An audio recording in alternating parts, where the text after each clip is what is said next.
ating pag-usapan ngayon.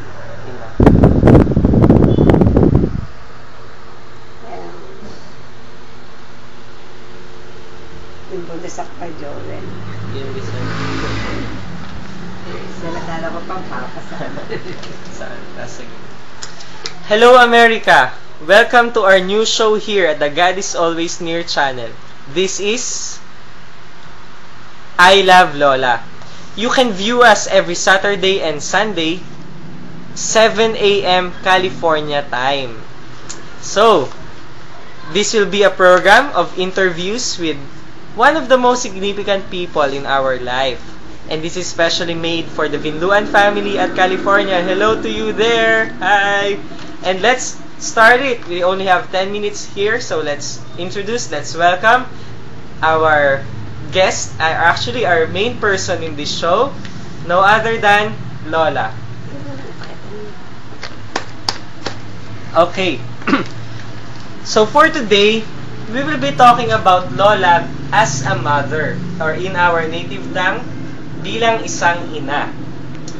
Lola, unang-una pong tanong, bakit ina yung tawag sa kanya ng kanyang mga anak? Kasi noong ang tawag ko sa ama ko ay tatay, sa ina.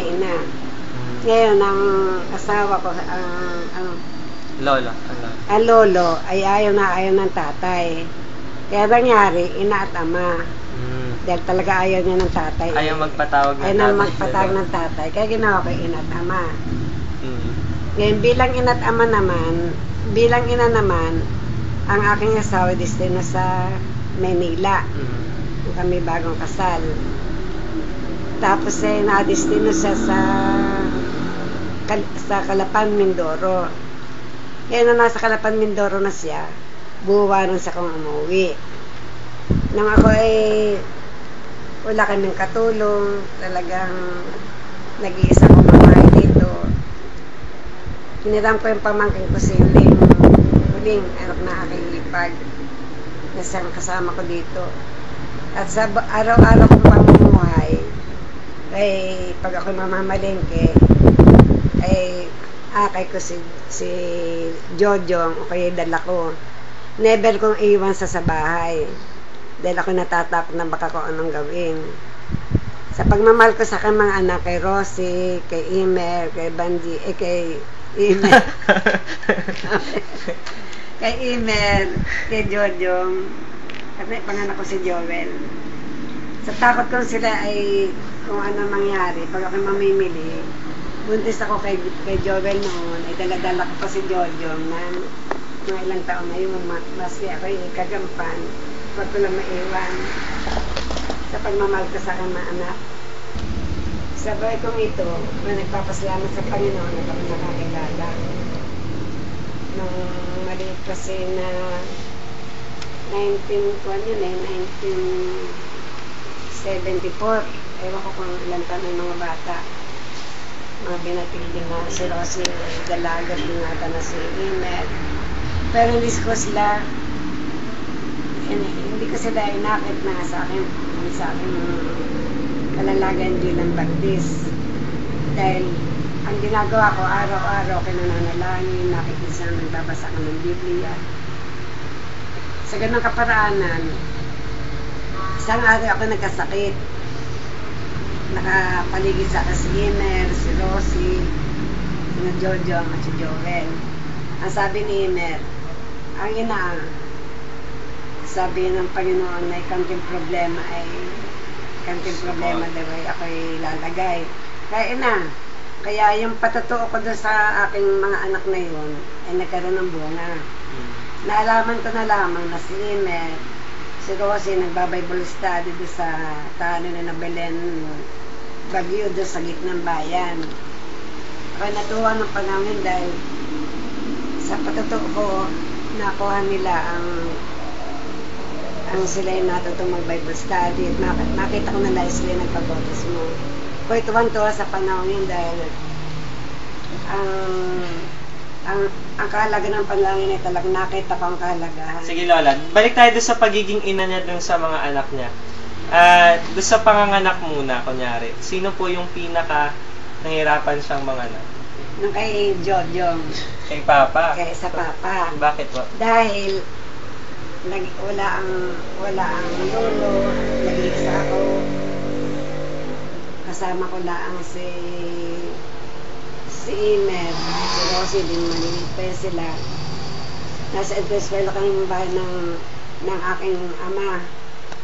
Tapos sa kabilang kwarto ay si Karosing at si Miyong.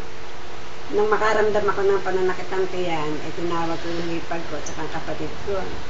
Sila lang kasama, kumaan ng hilot ang aking kapatid na si Camillo, kinausin ng sina Isyang, Baldilyon nga. Ngayon, nagkataong talagang hirap na ako. Yung pala si Jojong Isuhi. Kaya hirap ako sa panganganak ko kay Jojong. At nung kataong maipanganak ko ay patay si Jojong, pinagpapalunin na Isyang dahil Isuhi. Patay na pinanganak. Hindi umuha talaga. Talagang tagal na pinalo sa pigi si Jojong. At matapos ako may panganak, wala pang isang oras, nagsisigaw na sina tatay sa taas ng sunog. Nagkasunog pa nung pinanganak si Papa. Nagkasunog. Wala pa sa oras nun. Kaya nangyari, si tatay takbo. Siyempre, iniintindi yung aming buhay, ang aming kalalagayan. Hindi nasikaso ni tatay ako ang intindihin.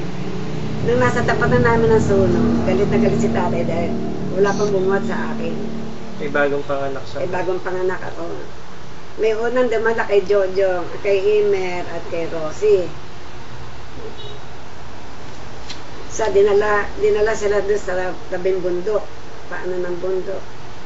At nung talaga nasa tapat na namin yung meron natira sa amin Ramon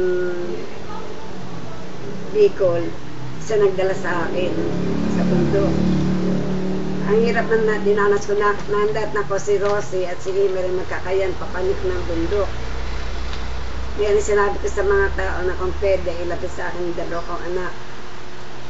Si Jojang naman, kung mabagong anak lang, ay pinagbiling ko sa kay Nantoy na pakihawakan. Kala pala na Nantoy ay kung anong kayamanan ko hindi alam na bata. Tapos na hiningi ko, Nantoy ka na nga po yung bata. Bata pala. Bata man pala itong dala ko. Munti ko nang mailagay. Ganun pala ang nangyari sa aking buhay nung sunog na yun. At si Jojo nga inabilin doon sa isang bahay ng chewing ko.